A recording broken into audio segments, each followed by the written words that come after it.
आजची पत्रकार परिषद हे जावली पंचायत समितीमध्ये सभापती निवडीमध्ये जो काय गोंधळ झाला आणि लोकांमध्ये संभ्रम निर्माण झाला तो क्लिअर करण्यासाठी होती।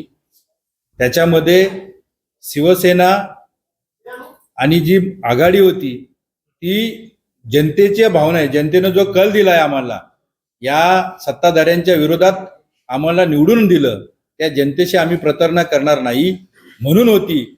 आणि त्या ठिकाणी आम्ही आघाडीचे सगळे नेते असतील, शशिकांत शिंदे साहेब असेल, आम्ही सगळ्यांनी ठरवलेलं होतं ईश्वर चिठ्ठीवरती जायचं। पण अचानकच शशिकांत शिंदे साहेबांनी त्या ठिकाणी तटस्थ राहण्याची भूमिका का घेतली हा आम्हालाही पडलेला प्रश्न आहे आणि जावलीच्या जनतेलाही पडलेला प्रश्न आहे।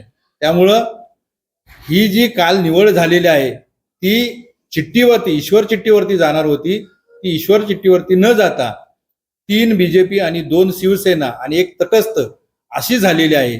त्यामुळं अशी का झाली हा आम्हाला पडलेला प्रश्न आहे आणि याचं उत्तर आदरणीय शशिकांत शिंदे साहेबांकडून घ्यावं।